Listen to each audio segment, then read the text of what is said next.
How There we we doing, man? doing well. It's been a crazy week. My daughter flooded my whole house, so Oh no, how'd that go? really badly. Well, it was every room in the house pretty much got this. Like the ceiling fell in my garage. Like the whole fucking ceiling fell in on my car.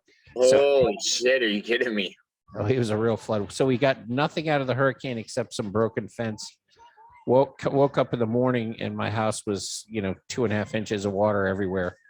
It had been Oh, running for hours. We were asleep, and she just woke up in the middle of the night and decided to make herself a bath. It could have been much worse because she could have drowned, or I could have been electrocuted trying to yeah. get her. And I mean, so we had to replace the floor in 5 rooms and of the house. So everything in the house has been in complete clusterfuck disarray. But I'm just blessed that everything worked out, man. It could have been a lot worse. And Yeah, at least everything's okay. Holy cow, that's not an everyday occurrence.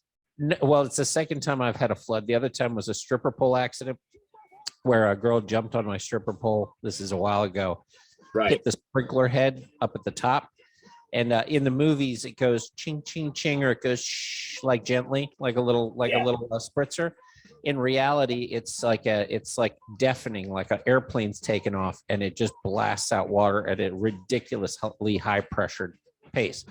So that pumped out for maybe an hour and a half, 2 hours, because even after they turn off the water, it's so pressurized it just runs for another 45 minutes. Yeah, there's so much built up that's got to get out. So 23,000 gallons of water fell into my living room due to a stripper pole accident.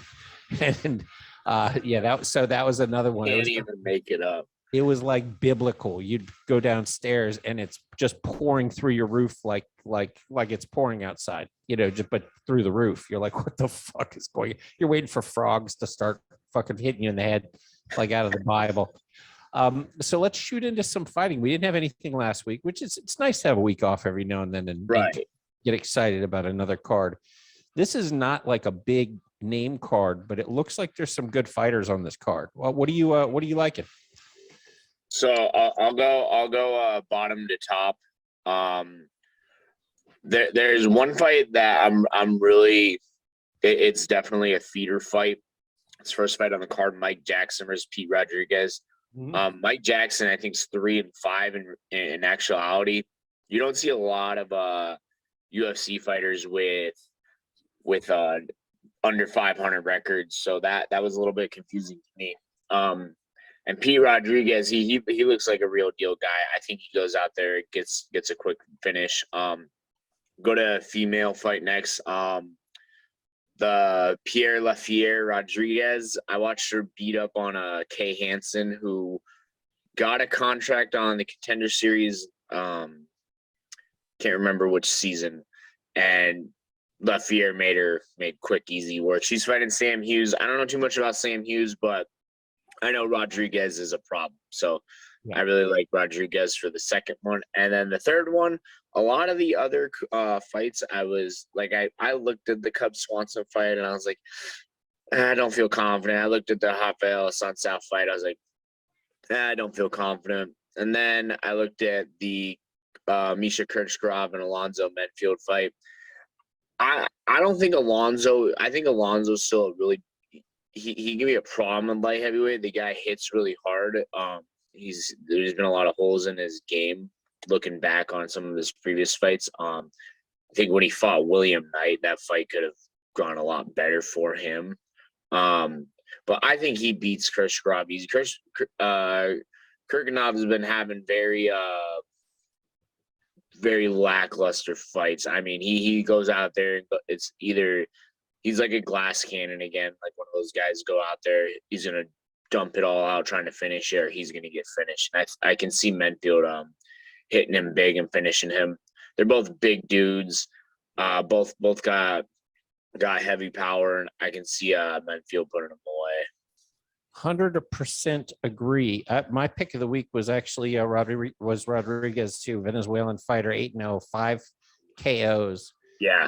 Female, her stand up is banging. I've seen her fight. She can hit. I actually saw I think I saw her last fight. It was this year, definitely. That was the Kay Hansen fight. Yeah. And I mean, just no contest. Yeah, it was a unanimous decision, and she can crack for a female fighter. Her stand up is solid. I don't know much about her opponent, but what I saw, she looks like she could be making a move up into that elite level of female fighting, and I think today she keeps it undefeated, and continues that winning streak. So that was the one that I really liked. The other one is not as, I mean, that's not even a huge favorite, that fight. It's a fairly even call. The other fight that I liked is it's again, this is a big favorite though. I like Victor Henry. He's fighting Margaret. Who the fuck is he fighting? Margaroso, or who the hell is it? Let me see. A lot of Yeah. yeah, a lot of different different fighters on this card too. So I didn't, like I said, I was looking at like the bigger names like Cub Swanson, Rafael Sunsao, and I really wanted to think about the Jordan Wright fight, but then I was like, I'm just not confident in how either of those fights will go. So I was like, let's stick to a little bit of the fights I'm confident in, as well as someone like like there's there's just a lot of different options on the fight, and especially since like the Brandon Royval got pulled fight stopped, but you picked the which fight was that again that you just mentioned? Victor Labajosta Henry is fighting. He's fighting Menfield. Okay, Oh shit! No, he's not fighting Menfield. Shit, I can't read. He's fighting Asuncia.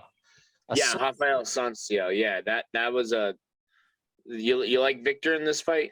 I do, but I don't have a strong feeling towards it. I just seen Victor pretty recently put up a pretty nice performance, and that just stuck with me.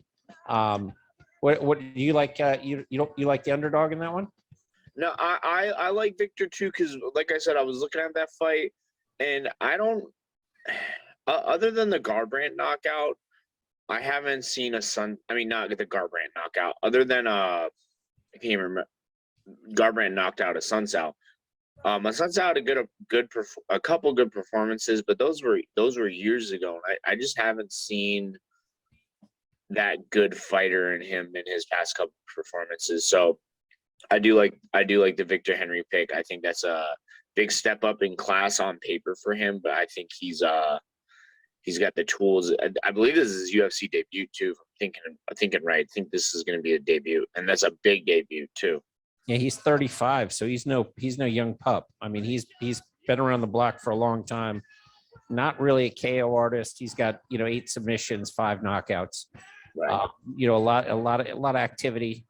So I don't know that it'll be a submission or a finish, but I do think he's going to be hyped up. And it should be a fun fight. I mean, I'm excited to watch the card because a lot of these people I don't know that well. Right. And those are fun cards because you get to learn, who's on the way up and see some old legends on the way down. But sometimes they put up those legendary performances at all stages of their careers. That's why they're legends. So yeah, I'm excited. Are you going to be around for the fights? I will be around for the fights tonight. Speaking of which, real quick, if I could give you one bet, I would definitely say that Jordan Wright fight is going to be under a round and a half. I think those guys are going to come out and just blitz each other and see who can withstand the most damage. Who do you think has the edge in that fight? I want to say Jordan, but I think he's coming off of 2 losses in a row, and they're 2 knockouts. So that gives me it makes me a little wishy-washy on it, but I got faith in the guy. He's really entertaining to watch. He's not the most technical killer on the feet, but the guy goes out there, and if you don't sit him down with your shots, you better be ready to eat one yourself, because that guy comes out to throw. Yeah, and coming off 2 knockouts like that, a guy that's that big of a hitter, I think the matchmakers put in the right match there. It's going to be a stand-up, bombs away fight. I like that. I'm going to actually add that into the because that one's pretty assured not to go 3. I think that Thunder guy he's fighting too, I think he only has like 1 decision. So the rest of his fights are either knockout or submission, and they're both not guys who like to go to the scorecards. So Yeah, both of them are coming off a loss. So both of them are probably going to be pretty, a lot of pressure to come out and put on a performance when you coming off knockout losses. Both of them coming off of knockouts where they got knocked out. right. So I think we're going to see one of those people get knocked out again. So that should be fun, man. I'm excited for the card. We'll reconvene as usual. I'm going to go clean up my house. Eric, I'm very sorry to hear about the house, and good luck with it, man. It's all right, man. I mean, people are like, so did you beat your daughter? I'm like, fuck no, I don't beat my daughter. What am I going to beat the shit out of a kid? For her, she was in heaven. For her, she was like, it's a waterfall. And I'm like, Yeah. Yeah. Just said, what I did is lock the bathroom door so it can't happen again. New floors, man. But God bless you, man. Stay safe. We'll do this again next week. We have a big card next week. And yeah, probably spend a little bit more time on it, I bet, too, because they're going to have a lot to say. A lot more to talk about. All right, brother. Be safe. Have a great day. We'll talk soon. You too, man. Take care. Bye-bye.